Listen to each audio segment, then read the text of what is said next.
Lo anunciamos antes de la pausa comercial. Los saludamos en primer lugar al congresista liberteño Víctor Flores. Congresista, ¿cómo estás? Muy buenos días. Muy amable, gracias, a sus órdenes. En primera instancia, porque hay muchos temas por debatir, tocar y que la ciudadanía pueda enterarse. El primero, congresista, que nos ocupa es que, bueno, a ver, con 15 votos a favor, 12 en contra y sin ninguna abstención, la Comisión Permanente del Congreso, amigos televidentes, aprobó en segunda votación la ley que busca delimitar los crímenes de lesa humanidad, también los crímenes de guerra cometidos antes del 2002. ¿Cuál es su apreciación frente a esto? Bueno, mi apreciación es positiva desde el punto de vista de la aprobación de esta tan importante ley para reivindicar justamente a los militares que no estuvieron incluidos o que estuvieron incluidos de manera muy injusta en crímenes de lesa humanidad cuando en ese momento no estaba reglamentada, ni siquiera había ley sobre eso. Uno, y dos, esas penas no datan pues de hace 5 años. Hay algunos militares que están 40 años presos, 30 años presos, y posiblemente se van a morir en la cárcel. Entonces, no es justo que esos militares que pusieron el pecho, la cara, que pusieron la integridad de ellos y de sus familias, lógicamente sigan presos, cuando en esa época no había delito de lesa humanidad en el Perú. Ahora, delito de lesa humanidad en el Perú sí existe actualmente, a partir del 2002 para adelante, cuando el Perú se adhirió a la Convención de Roma. Ese es el detalle. Ahora, el detalle también está en que, bueno, algunos especialistas mencionan de que se estaría afectando la soberanía, congresista. Claro, se estaría afectando la soberanía desde el punto de vista de la injerencia de la Corte Interamericana de Derechos Humanos, que prácticamente en todo está queriendo hacer injerencia política directa. Incluso hace poco nada más, ¿no?, cuando sacaron un comunicado diciéndole que los 3 poderes del Estado, o sea, la Corte Interamericana de Derechos Humanos, que en este caso no tiene nada que ver con la legislación peruana, la Corte le decía a los 3 poderes, legislativo, ejecutivo y el Poder Judicial, le decía que se abstengan de elegir o de votar este tipo de leyes, y que si es que el Congreso votaba este tipo de leyes, próximamente va a ser sancionado. Eso es una injerencia, y esa injerencia es intolerable, de ninguna manera. El Estado peruano es un Estado democrático, presidencialista, ¿no?, que tiene el sustento de la democracia en la Constitución y las leyes. Por lo tanto, nuestras leyes no tienen nada que ver con la Corte. Ahora, ¿deberíamos salirnos del pacto? A este ritmo que vamos parece que sí, parece que sí. Esa es su opinión, ¿por qué? Por supuesto, porque no debería haber injerencia, o en todo caso ser parte de la Corte, pero con restricciones. Hay muchos países que son parte de la Corte Interamericana de Derechos Humanos, tanto en Europa, en el caso de Europa, el Comité Europeo de Derechos Humanos, o en el caso de la Interamericana de Derechos Humanos, pero con restricciones. O sea, estoy ahí, pero tienes que respetar mi jurisprudencia administrativa y constitucional, punto. Si respetan eso, entonces estamos bien. Sin embargo, también mencionan de que estaría favoreciendo este proyecto de ley ya en segunda votación, porque todavía tiene que ser observado por el Poder Ejecutivo, a cargo de la Presidencia de la República, congresista, que estaría beneficiando a algunos excongresistas, hasta incluso parte de la política peruana. Mire, yo no creo que sea así, ¿no? En primer lugar, el proyecto está ahorita en autógrafa ya. Significa que está para la firma de la señora Presidenta de la República. O sea, esa es su etapa final. Después de la firma sale la publicación.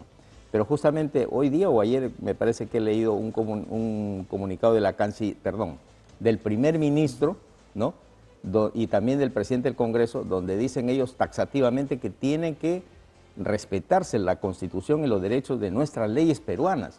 O sea, nosotros no podemos estar, nuevamente, vuelvo a lo anterior, sujetos a lo que diga una Corte Interamericana que nosotros sabemos perfectamente que es una Corte sesgada.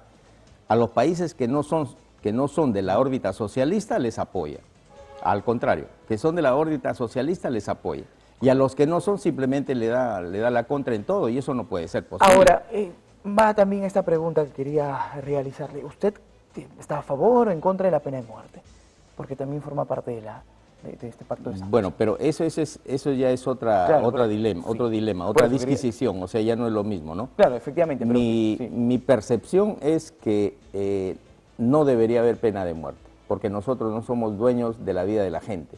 Yo no puedo disponer, por ejemplo, de la humanidad de tal o cual persona. O sea, mi punto de vista es que no debe haber pena de muerte, pero sí deben haber sanciones muy drásticas, por ejemplo, con los violadores de niños, por ejemplo, ¿no? Ujú. Y hablando de sanciones, Entonces, pero otra sí, cosa más, para poder instituir la pena de muerte tenemos que salir del Pacto de San José, o Claro. sea, tenemos que salir de la Corte Interamericana. Por eso le decía, podemos quedar en la Corte Interamericana, pero con restricciones. O sea, sí a favor de la pena de muerte, por ejemplo, pero no a favor de la injerencia política dentro de las normas constitucionales del país. correcto, congresista. Y en el segundo tema, que es importante que la población conozca, usted habló de sanciones y justamente ello se está debatiendo en el Congreso de la República estas leyes que mencionan o proponen que se les dé un poco más de reforzamiento, ¿no?, a los policías que están enfrentándose a los delincuentes. Hemos visto, por ejemplo, casos en la región de Piura. Usted recordará que este agente policial utilizó su arma de fuego para enfrentarse contra un delincuente y meses después, días después, tuvo que ser juzgado o está en un proceso investigatorio. Lo curioso está de que pasó lo siguiente, el policía abate al delincuente, ¿no? Uno de los delincuentes lo atrapan, al delincuente que lo atrapan, en acto flagrante, en acto de delito flagrante, lo liberan en 48 horas. Y el policía, a partir del deceso, del abatimiento del delincuente, se va preso. Si no fuera por la presión de la prensa y también la presión de sus colegas, incluso las altas esferas militares, no lo hubieran soltado.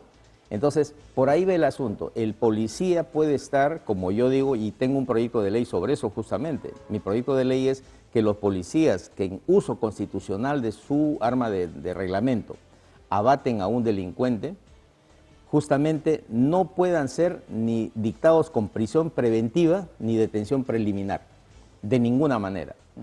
Pero sí pueden ser investigados, ¿eh? O sea, yo no estoy diciendo que le demos impunidad a los policías y que tengan licencia para matar, no, de ninguna manera. Pero sí tiene que ser un sujeto, ¿no?, que no esté liberado de la inimputabilidad, o sea, puede ser imputado, pero después de un juzgamiento justo, adecuado y en libertad. Porque no podemos a ese policía que abate un delincuente mandarlo a la cárcel. Ponemos en peligro a él como policía y a su familia, porque somos ciudades no tan grandes, por lo tanto, los delincuentes saben dónde vive usted, dónde vive todos los policías, ¿no? Y por otro lado también, esta ley contempla que el policía puede estar en su franco, el día de su franco, en permiso, en vacaciones, en su día, digamos, por tema de salud, etcétera, puede estar libre en la calle, de civil, pero sigue siendo policía, porque el policía es 24 horas al día policía, por lo tanto, si hace uso de su arma de reglamento, también está amparado por la ley. Correcto. ¿Esto le da mayor fuerza a la policía? Por supuesto, la policía se va a empoderar muchísimo, ¿no?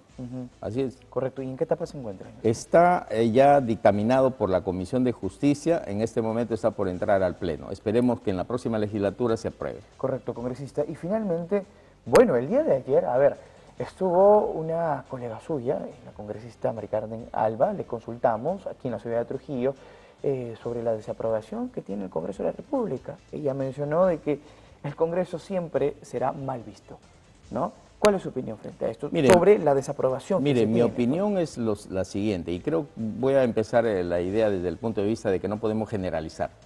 O sea, el Congreso es como un conjunto de personas, un conjunto, un grupo, es decir, un gran grupo de personas que no todos lamentablemente tienen el mismo objetivo de trabajar en función del país. Tanto así que yo los he clasificado, creo que la vez pasada ya conversamos con usted, como 5 tipos de congresistas: los niños, los mochasueldos, los blindadores, los ninis que no hacen nada y dejan trabajar y se van a Estados Unidos 1 año y medio y viene después de 1 año y medio, ¿no?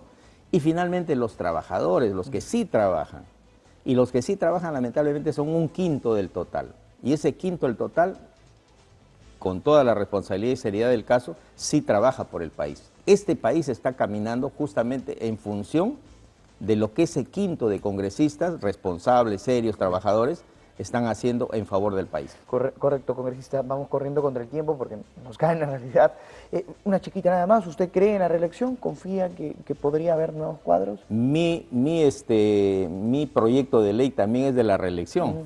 O sea, yo tengo proyectos de ley de reformas constitucionales muy importantes para este periodo legislativo que está pasando y para el que viene. ¿Y usted está pensando en la Cámara de Diputados? Yo senadores? estoy pensando en que se reelijan los gobernadores y los alcaldes, claro, en primer lugar. Eso sí, necesariamente tiene pero que haber reelección para poder una continuidad de trabajo. ¿Estaría pensando en el Senado? Eso va a depender de mi partido y también de la gente que apoye. Todavía está. Que lógicamente quiero compartir con usted, Fuerza Popular. Hoy en día es un crisol, pero mucha concentración de gente que yo veo a nivel nacional en todos los departamentos que yo visito. Hay un renacer tremendo, una llama, un fuego que está renaciendo con una fuerza inusitada. Correcto. Pero si le proponen a estas dos cámaras, ¿aceptaría? Lo tendría que pensar, pero sería un honor para mí. Claro. ¿Cuál cámara? ¿De Senado? Yo creo que para el Senado podría ser. Correcto. Podría ser. Sí, podría ser, sí. Perfecto, congresista. Muchísimas gracias por estar aquí. Es un placer para mí. Bien, estuvo con nosotros el congresista Víctor Flores por la región de La Libertad. 8 de la mañana.